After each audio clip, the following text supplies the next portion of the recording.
같이 말씀 보겠습니다. 출애굽기 2장 말씀입니다. 출애굽기 2장 16절에서부터 22절까지로 교회 주보에 나갔는데요. 저희 좀 줄여서 16절과 17절만 같이 보겠습니다. 두 절만 같이 읽으면 좋겠습니다.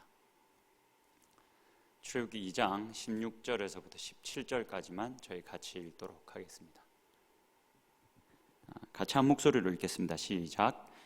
미디안 제사장에게 7달이 있었더니 그들이 와서 물을 길어 구유에 채우고 그들의 아버지의 양떼에게 먹이려 하는데 목자들이 와서 그들을 쫓는지라.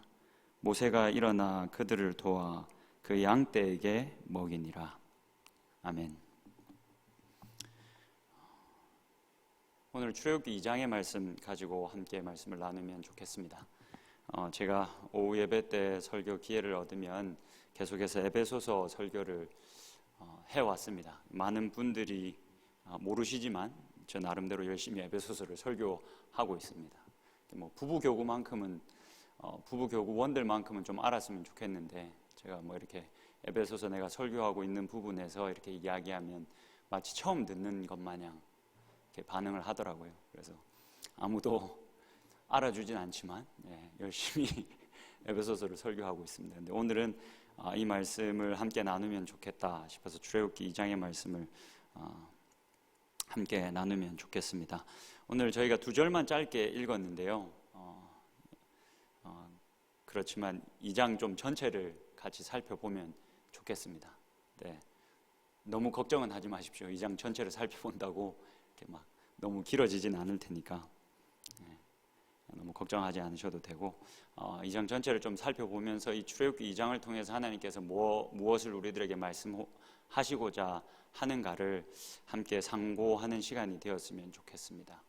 2장으로 바로 들어가기 전에 2장을 감싸고 있는 문맥들을 좀 살펴보면 좋겠습니다. 출애굽기 1장과 출애굽기 3장의 내용을 저희가 조금 기억하고 2장으로 들어갈 필요가 있습니다. 저희가 잘 아는 것처럼 출애굽기 1장은 이스라엘 백성들이 애굽에서 살게 되면서 거기서 정착하면서 엄청나게 불어났다라고 기록하고 있습니다.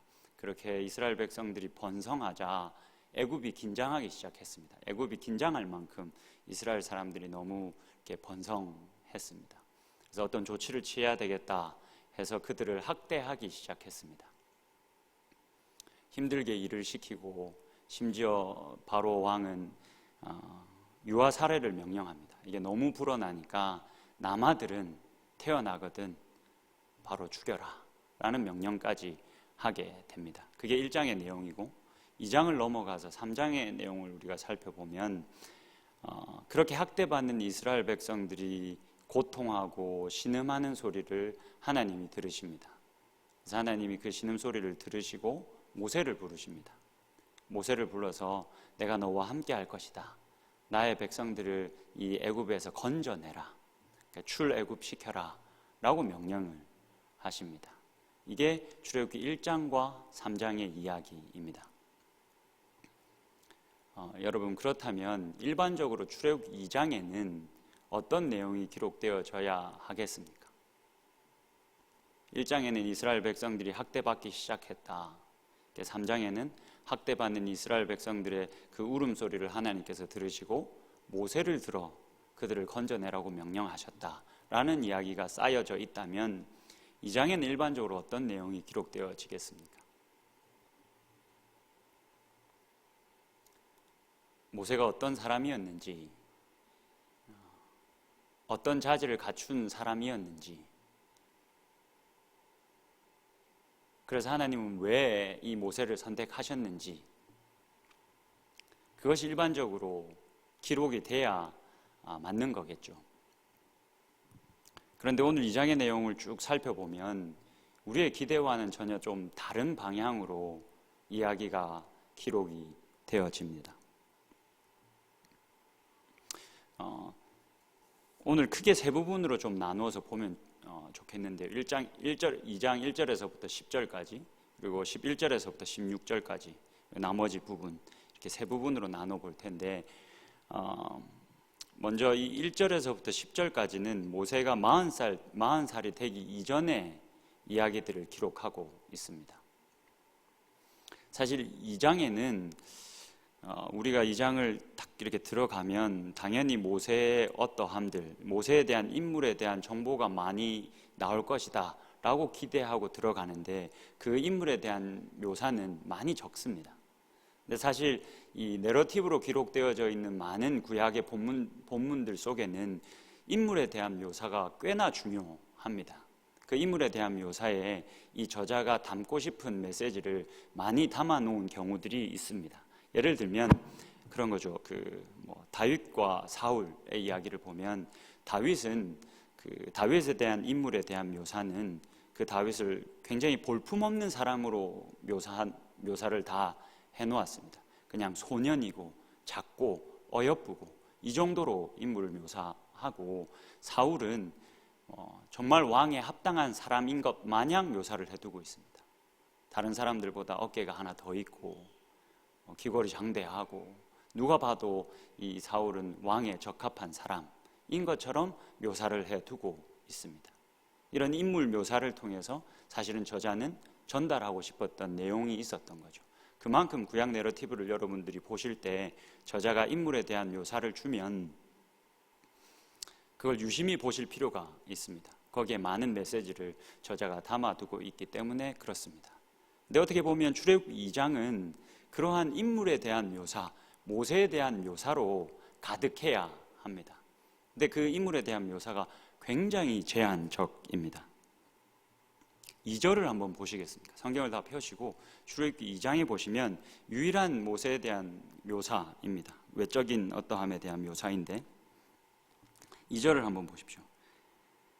그 여자가 임신하여 아들을 낳으리니 그가 잘생긴 것을 보고 석 달 동안 그를 숨겼으나, 그러니까 모세가 잘생겼다라고 여러분 기록하고 있습니다. 하나님 모세를 쓰신 데에는 분명한 이유가 있을 거야 라는 궁금증을 가지고 2장에 들어가 보면 2장 초반부에 바로 이 모세가 잘생겼다라고 기록이 되어져 있습니다. 그래서 여러분들 하나님께 쓰임을 받으려면 어느 정도는 저희가 생겨야, 그러니까 좀 저희가 거울을 보면서 저희들이 잘 살펴보고 좀 아니다 싶으면 빨리 저희가 진로를 바꿀 필요도 있습니다. 장난이고요, 당연히. 여기서는 잘생겼다라고 번역을 하고 있지만 사실은 저희가 잘 아는 히브리어로 토브죠. 그냥 하나님 보시기에 좋았더라. 모세가 태어났는데 하나님 보시기에 참 좋았더라 라고 기록을 합니다. 근데 중요한 것은 이런 모세에 대한 인물에 대한 묘사가 극히 제한적이고 아주 짧다는 겁니다.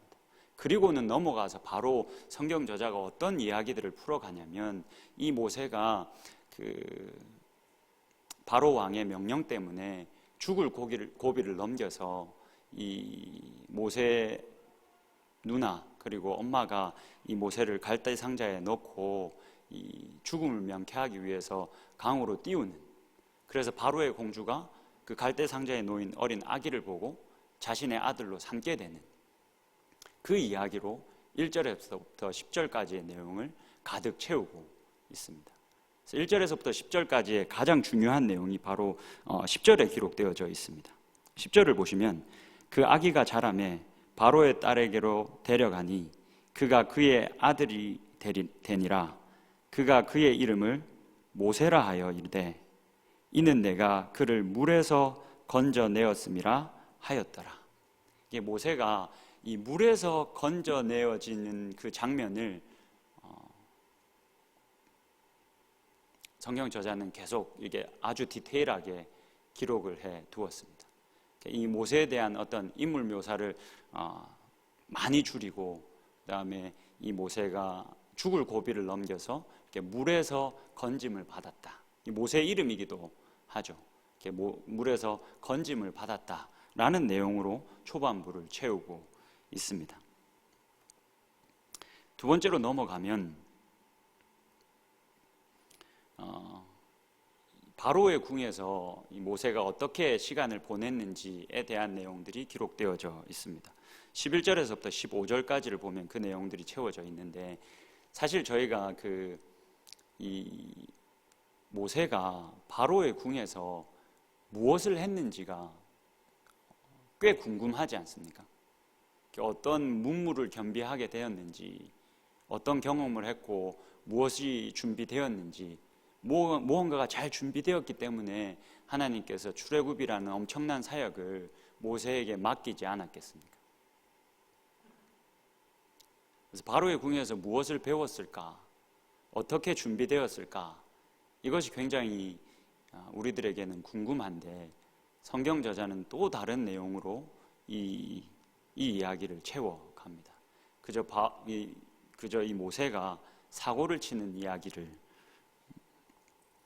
기록을 하고 있습니다. 한날은 모세가 궁에 나가서 이스라엘 백성들이 힘들게 일하고 있는 모습을 봅니다. 애굽 사람이 그 히브리 사람을 이렇게 폭행하는 모습을 보죠. 그것을 보고 화가 난 모세는 그 애굽 사람을 때려 죽입니다. 그 다음 날 또 나갔더니 동족 히브리 사람들끼리 싸우고 있는 겁니다. 참 가만히 있으면 될 것을 모세가 그것도 또 가만히 못 있고 중재자로 나섭니다. 그랬더니 한 사람이 버럭 화를 내면서, 우리가 언제 당신을 우리들의 지도자로, 우리의 재판관으로 삼았습니까? 당신이 애굽 사람을 쳐 죽인 것처럼 우리도 죽이려 합니까? 라고 버럭 소리를 질러버립니다. 이것 때문에 이 소문이 점점점 퍼져나가 바로의 이 귀에도 들렸고, 결국은 모세가 도망자 신세가 되어버리고 맙니다. 왕자의 신분을 뺏기고 이제 도망자 신세가 되어버리죠. 여러분, 사실 이 모세가 아무 상관없는 일이지 않습니까? 사실 모른 척하고 지나가도 되는 일이고 상관하고 관여하지 않아도 되는 일인데, 굳이 모세가 그 일에 참견해서 이 어려움을 당합니다. 여러분, 이해하고 들어주십시오. 사실 제일 재미있는 게 세상에서 불구경 아니면 싸움 구경이지 않습니까? 사실 싸움이 나면 그냥 구경하고, 자기랑 별 상관없는 사람이기 때문에, 동족이지만 크게 상관없는 사람이기 때문에 구경하고 지나쳐도 됐습니다. 제가 어렸을 때 저희 집은 바닷가 근처였고 제가 섬긴 교회는 부둣가 근처에 있었습니다. 그래서 지금 생각해 보면 참 다양한 일들이 많이 일어났습니다. 귀신 들린 사람들도 참 많이 있었고, 저랑 제 친구였던 여자아이도 제가 군대 갔다 왔더니 귀신이 들려 있고, 그런 일들이 굉장히 많았습니다. 아무래도 부둣가 근처고 물가 근처다 보니까 그랬던 것 같습니다. 그래서 항상 이 바닷가 근처, 우리 집에서 부둣가 근처인 교회로 이렇게 오가다 보면 싸움 구경할 일들이 정말 많았습니다. 한날은 제가 이제 아버지 차를 타고, 아마 아버지가 배달할 일이 있어서 이제 가족들이 다 아버지 차를 타고 배달하러 갔던 날이었던 걸로 제가 기억하는데, 제 기억이 맞다면 아마 스님이었을 겁니다. 스님이 이제 술에 이제 거의 만취 상태가 되셔가지고, 저희들이 그런 분들을 이 종교 언어학적으로 따로 분류해서 땡중이라고 하지 않습니까? 그런 분들. 그분이 이제 술을 잔뜩 먹고 오셔가지고 이제 저희 아버지에게 시비를 걸기 시작하는 겁니다. 막 나오라 하고, 막 우리 아버지 앉아 계신데 니 나온나 하고, 아버지 잘못한 게 없는데 계속 나오라 하고, 그러다가 이제 그런 분이 그 당시에는 참 많았습니다. 이제 막 그렇게 실랑이를 벌이다가 저희 차 밑으로 이렇게 들어가시는 겁니다. 그리고 이렇게 배를 이렇게 들어 올리시고는 나를 밟고 가라, 나를 밟고 가라. 근데 저는 스님이 자기가 예수님도 아닌데 뭘 저렇게 계속 뭘 밟고 가라 하나. 아버지가 막 창문 이렇게 내리시고는 정신 안 차리나 빨리 집에 안 가나 막 하고 막 그렇게 하는데 이제 어머니가 아버지를 말리고는 그냥 가자고. 사실 그런 분들이 이렇게 바퀴가 이렇게 있으면 이 중간에 이렇게 누워버리면 오갈 데가 없는데 보통 자기도 혹시나 진짜 밟고 갈까봐 이 중간에는 안 누우십니다. 그 뒷바퀴 뒤에나 앞바퀴 앞에 이렇게 누우십니다. 뒷바퀴 뒤에 이렇게 누우셔가지고 나를 밟고 가라. 그래서 어머니가 그냥 갑시다 해서 저희는 그냥 갔습니다. 제가 뒤에 타고 있었기 때문에 이렇게 그 분을 이렇게 봤는데 그냥 누운 상태로 저희를 아주 아련한 눈빛으로 바라보시더라고요. 뭐 이런 일들이 참 많이 있었습니다. 웃자고 한 얘기인데 그렇게 웃으시지는 않으시네요.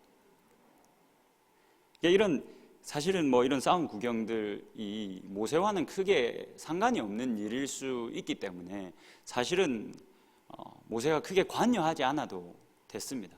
굳이 이 일에 관여해서 지금 왕자의 신분을 모세는 뺏겨버렸습니다. 도망자의 신분이 되어버렸습니다. 모세가 왜 그렇게 했을까요? 모세가 굳이 왜 그랬을까요? 그냥 눈 감을 필요도 없고 그냥 그러려니 하고 지나가 버려도 되는데 왜 그랬을까요? 11절을 한번 보시겠습니까? 출애굽기 2장 11절을 한번 보시면 이렇게 기록되어져 있습니다. 모세가 장성한 후에 한 번은 자기 형제들에게서 나가서, 그러니까 성경 저자가 감정을 넣고 있죠. 자기 형제들, 모세의 동족들이니까 이 감정을 넣어서 자기의 형제들에게 나가서 그들이 고되게 노동하는 것을 보더니, 그러니까 이게 한글 성경으로 번역을 이렇게 평이하게 해놓으면 원문에서 이게 저희들에게 전해주는 뉘앙스가 완전히 살지는 않는데, 여기서 이 고되게 노동하는 것을 봤다라는 이 단어를 원문으로 보면 이 고되게 노동하는 것을 이 보는 것 때문에 모세의 개인적인 이 감정과 어떤 이런 마음들이 움직였다 라는 것을 우리들에게 표현해 주고 있습니다. 그냥 힘들게 일하는 것을 그냥 본 게 아니라 자기의 형제들이, 자기의 동족들이 힘들게 땀 흘리며 그렇게 억울하게 일하고 있는 모습을 보니까 모세의 감정이, 모세의 마음이 움직인 겁니다. 이렇게까지 할 건 아닌데, 이렇게까지 힘들 건 아닌데 하면서 그의 마음이 움직인 겁니다. 그래서 모세가 참견하기 시작합니다. 굉장히 위험한 참견이었지만 그렇게 자신의 마음이 움직여버려서 참견해버립니다. 근데 모세의 참견이 여기서 그치질 않습니다. 16절 이하의 말씀을 보면 또 모세가 참견을 합니다. 미디안 광야에 도망자 신세로 이제 그곳에 가게 됩니다. 한 우물에 멈춰 섰습니다. 제사장의 딸들이 우물에 물을 기르러 왔습니다. 근데 거기 있던 목자들이 그 여인들을 희롱했습니다. 모세가 이때도 참지 않고 나서서 그 목자들을 물러가게 하고 이 여인들로 하여금 물을 기를 수 있도록 돕습니다. 여러분, 당시 우물은 공용으로 사용되어졌습니다. 그래서 아주 큰 돌로 그 우물의 문을 이렇게 닫아 두었고, 이렇게 대부분은 목자들이 이렇게 힘센 남성들이 모여서 그 돌을 옮기고 물을 길어가곤 했습니다. 당시 고대 근동의 목자들은 대부분 최하층 계급에 있던 사람들이 하던 일로 알려져 있습니다. 그래서 보통 이 목자라는 직업을 가지고 있는 사람들은 매우 거칠고 사나운 사람들이 많았습니다. 그래서 이 목자들이 사실은 이 여인들을 희롱한 거죠. 근데 그때도 모세는 도망자 신세인데 이제는 더 이상 자기를 지켜줄 어떤 이들도 존재하지 않음에도 불구하고 거기서 나서서 여인들을 돕습니다. 자, 이게 여러분 출애굽기 2장에 기록되어져 있는 내용입니다. 요약을 해보면 우리의 기대와는 전혀 다르게 모세는 키가 어떠했고 능력이 어떠했고 무엇을 배웠고 무엇이 준비되어져 있었고 이런 내용은 없습니다. 그저 모세가 물에서 건짐을 받았다. 그리고 자기 동족에게 마음이 가서 그 일에 참견했다. 또 미디안 광야에 도망자 신세로 가서도 거기서도 심지어 자신의 동족도 아닌 이방 여인들의 일에 참견했다. 라는 이야기로 이 장이 가득 채워져 있습니다. 여러분 조금 엉뚱하지 않습니까? 이 성경 저자가 조금 엉뚱하게 이 성경을 기록해 두었지 않습니까? 이 이야기들로 성경 저자는 우리들에게 무엇을 말하고 싶었을까요? 히브리서 11장의 말씀을 보면 이 모세의 이야기를 히브리서 저자가 해석한 내용이 기록되어져 있습니다. 우리가 그 이야기를 좀 한번 같이 보면 좋겠습니다. 히브리서 11장 한번 펴보시면 좋겠습니다.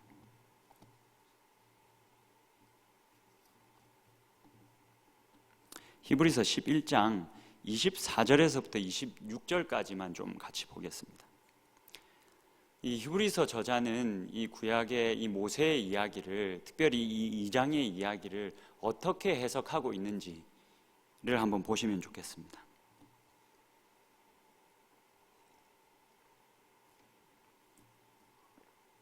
제가 읽어드리겠습니다. 눈으로 좀 따라오시면 좋겠습니다. 24절입니다.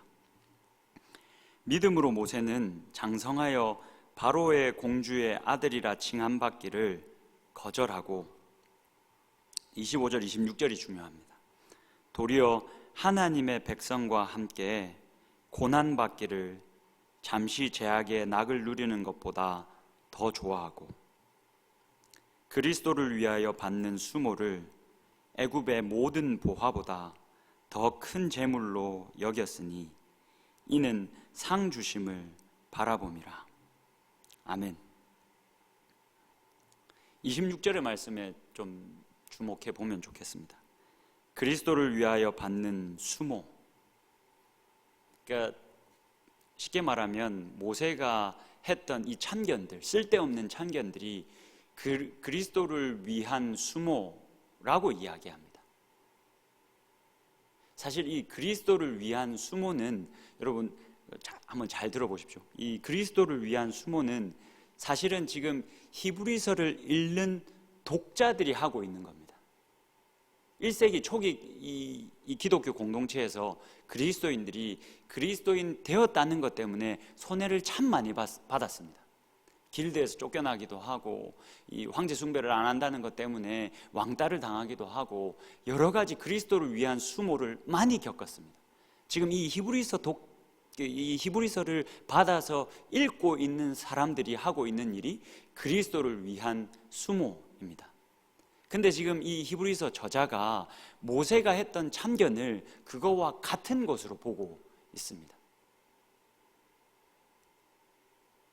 그리스도인이라면 마땅히 해야 할 일이라는 겁니다. 나와 아무런 상관없는 사람인 것처럼 보이는 자들, 그런 이웃들에게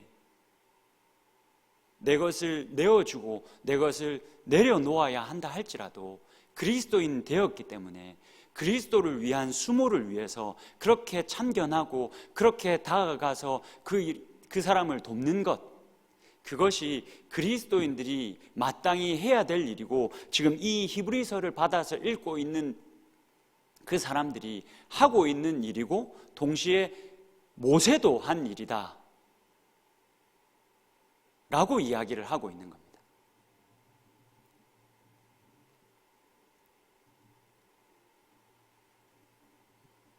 로드니 스타크라는 사람이 있습니다. 기독교의 발흥이라는 책을 썼는데요. 이 사람이 불신자입니다. 네, 이 사람이 사회과학자인데 이 책을 참 재밌게 읽었습니다.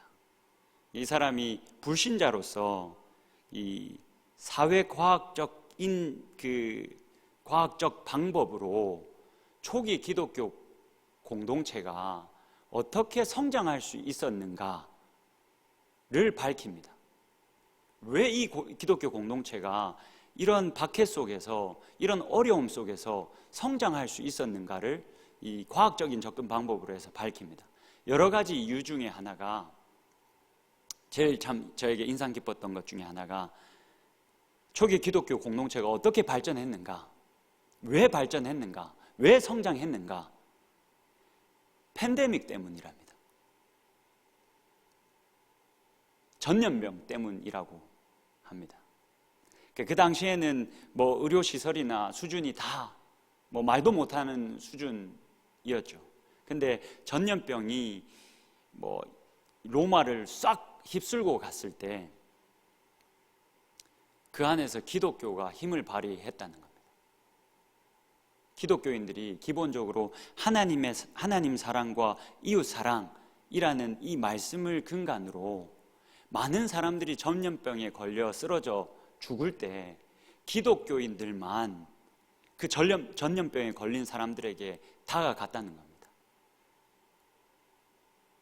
모든 의료진들이 인정하는 바겠지만, 이렇게 사람이 생사의 위협에 놓여져 있을 때 기본적인 어떤 간호만 주어져도 생존율이 훨씬 오른답니다. 물만 좀 갖다 먹이고 충분히 잘 수 있게끔 자리를 마련해주고 이런 기본적인 간호만 주어져도 생존율이 확 오른답니다.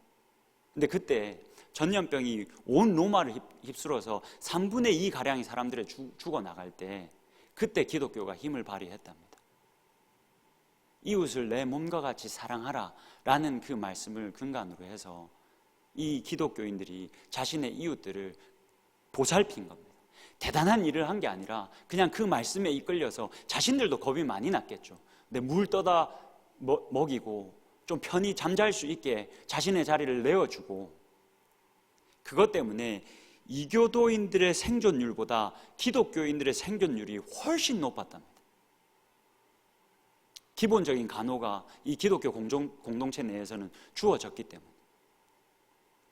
그리고 그 시간을 지나면서 기독교를 바라보고 있던 많은 사람들이 기독교로 개종하게 되면서 결국에는 기독교가 이렇게 힘을 얻게 되고 콘스탄틴 때 국교로까지 인정받게 되었다 라고 이 사람이 밝힙니다. 말씀을 마무리하겠습니다. 여러분, 우리는 겨울을 지나고 있습니다.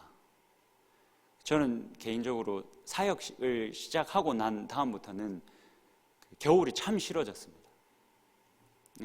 제 사역을 시작하고 나서부터는 참 겨울은 왠지 너무 힘들고 해서 겨울이 참 싫어졌습니다. 그러나 여러분, 우리 주변에는 여전히 우리보다도 더 열악한 환경 속에서 어렵게 살아가는 분들이 여전히 곳곳에 너무나 많이 있습니다.